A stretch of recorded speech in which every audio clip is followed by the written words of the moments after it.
You hear it all the time, right? The United States and India are natural allies. They work together on defense, on global security, you name it. So why is it that behind all the friendly handshakes, there's a serious economic fight simmering? Today, we're breaking down the US-India trade standoff. And that really is the big question, isn't it? I mean, how can two countries that are so aligned on big-picture global strategy find themselves in such a tough spot when it comes to trade? It feels like a contradiction. So let's dive in and figure it out. It really is a tale of two very different relationships happening at the exact same time. On one side, you've got this deep strategic partnership. We're talking major defense deals, a shared vision for the Indo-Pacific, and working together to counter China. But then you flip the coin and bam, it's a classic economic rivalry, full of high tariffs and constant fights over who gets to sell what. It's like they're best friends and fierce competitors all at once. Okay, so how did we get here? Well, these trade tensions had been bubbling under the surface for years, but the whole thing really ignited over one specific flashpoint that turned a quiet disagreement into a very public conflict. It all centers around this thing called the GSP. Now, for decades, this program was a huge advantage for India. It basically let billions of dollars of Indian goods enter the US completely duty-free, no import taxes. The whole idea was to help developing economies grow. But as India's economy got bigger and bigger, the US started to see things a little differently. And that brings us to the tipping point in 2019. The US officially revoked India's GSP status, basically saying, hey, your economy is a major player now, you don't need these special privileges anymore.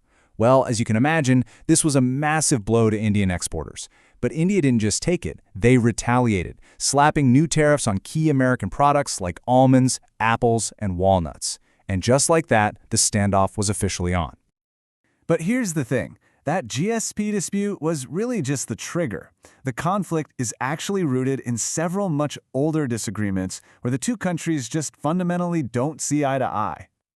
First up, let's talk about agriculture. From the US perspective, it's pretty simple. They look at India's massive population and see a huge potential market for American farm goods. But for India, this is an incredibly sensitive issue. The government is worried that a flood of cheap American imports could completely devastate the livelihoods of millions of its local farmers. Now we move to a very modern battleground, digital trade.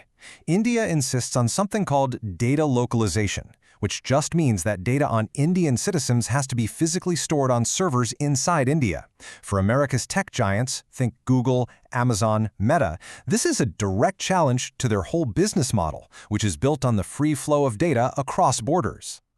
The conflict also spills over into things like medical devices and e-commerce. The US argues that when India puts price caps on things like drugs, it hurts innovation. But India fires back that those caps are absolutely essential to keep healthcare affordable. It's a similar story in retail, where US firms see India's rules as discriminatory, while India sees them as necessary protection for its own local businesses. So, with all this friction, what does it actually mean on the ground? Because this isn't just some high-level political debate. It has very real consequences for businesses and consumers in both countries. The reality is, there are no real winners here. Indian exporters lose their competitive edge in the massive US market. At the same time, American farmers, growing everything from almonds to apples, lose access to over 1 billion potential customers. And US tech companies get tangled in a maze of tough regulations. It's really a story of mutual economic pain. Which brings us to the big question.